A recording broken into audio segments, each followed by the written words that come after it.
Okay, we're going to start with the entire opening cinematic and roll into some gameplay after that, but just to kind of set things up, Halo 3 ODST takes place timeline-wise kind of in the middle of Halo 2. If you think back on Halo 2, there was the Covenant attacking Earth, and Chief was pushing them off. The Prophet of Regret had a big Covenant cruiser sitting on top of Old Mombasa that the Chief was pushing off of Earth. ODST starts just before that happens, and so that cruiser is still sitting on top of Old Mombasa, and we start with our squad of ODSTs. We jump into the shoes of the rookie here, who's taking a nap before the mission, and they're planning their attack on the Covenant cruiser, and you'll get to meet several of the characters.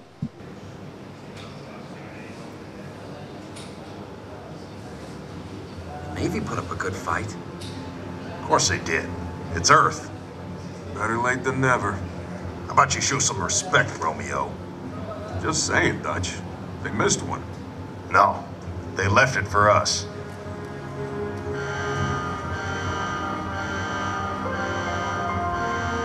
You know the music. Time to dance. Hello, beautiful. Pods. Now.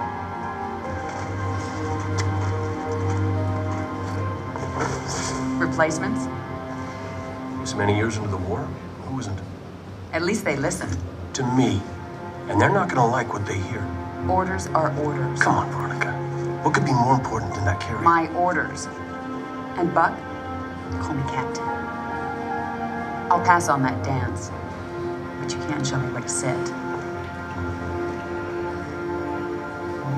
And what the hell kind of armor was she wearing? Dunno, Mickey. I wasn't looking at her gear. Seriously? Well, gotta be close quarters. Exactly. Second to last. Right next to mine. Cozy. You gonna tell us her name, Gunny? Ms. Naval Intelligence. Our new boss. Oh, brother. So check your mouths, find your chairs, and get set for a combat drop. What the hell am I supposed to do with this inside a Covenant ship?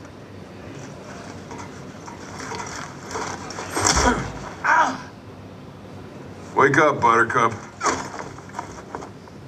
Relax, rookie. You don't mean nothing. Besides, now's one of those times. Pays to be the strong, silent type.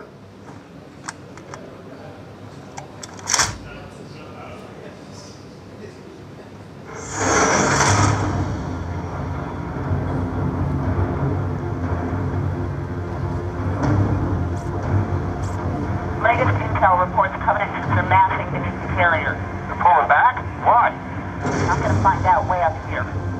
Fuck her off, Marine! I sure as hell ain't hosing out your pod!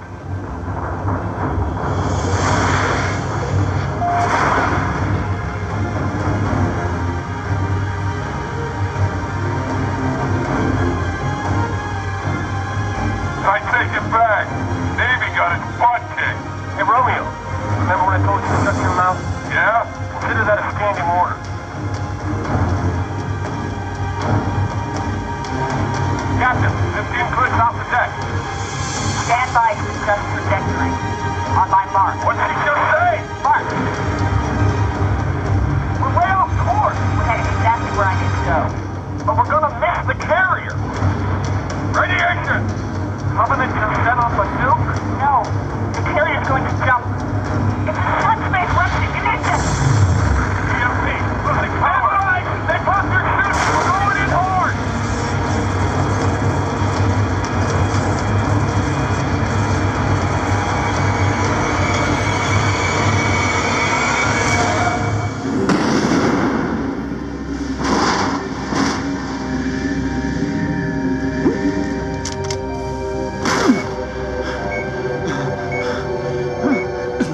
Going to talk just a little bit about a couple of the differences of what it means to play as an orbital drop shock trooper compared to playing as a Spartan from the prior Halo games. Right off the bat, you'll notice your view of the world is a little bit different. Our HUD's been modified slightly. There's no longer a motion tracker.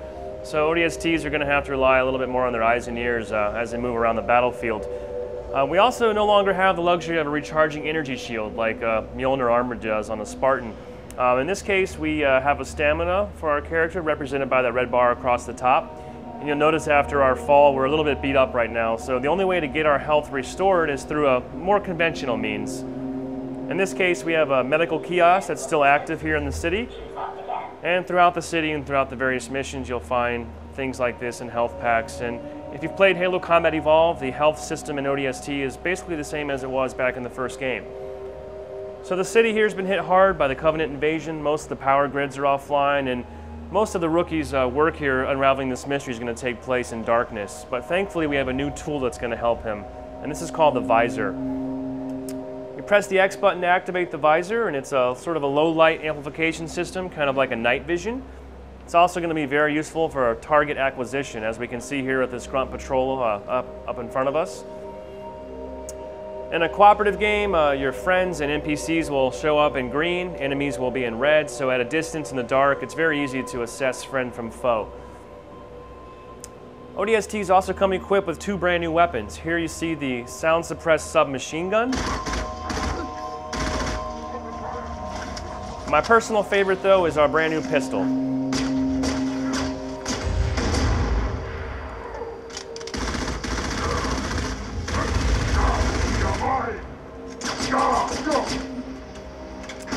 If you've played Halo 1, this pistol is going to feel very, very familiar. It's quite lethal, it excels at headshots, and as fast as you can pull the trigger, you can fire off rounds. So ODSTs don't have the luxury of a set of Mjolnir super armor. They're not 7 foot tall, near invincible soldiers, but these guys are Special Forces operatives. They're quite capable in combat.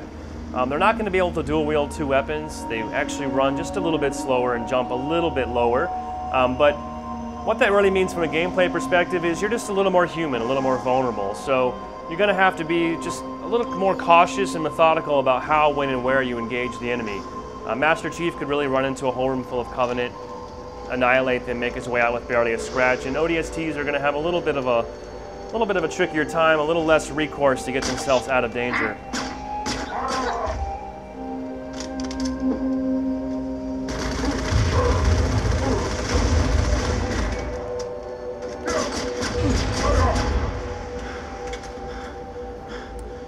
You'll also notice here as CJ is moving around the city, we went for a completely different mood and aesthetic here in ODST. Because at its core it really is a mystery story, we took a lot of inspiration and sort of infused the game with a film noir atmosphere. That's going to play through in everything from our skyboxes to our visual aesthetics, our sound design, our dialogue, even our character names.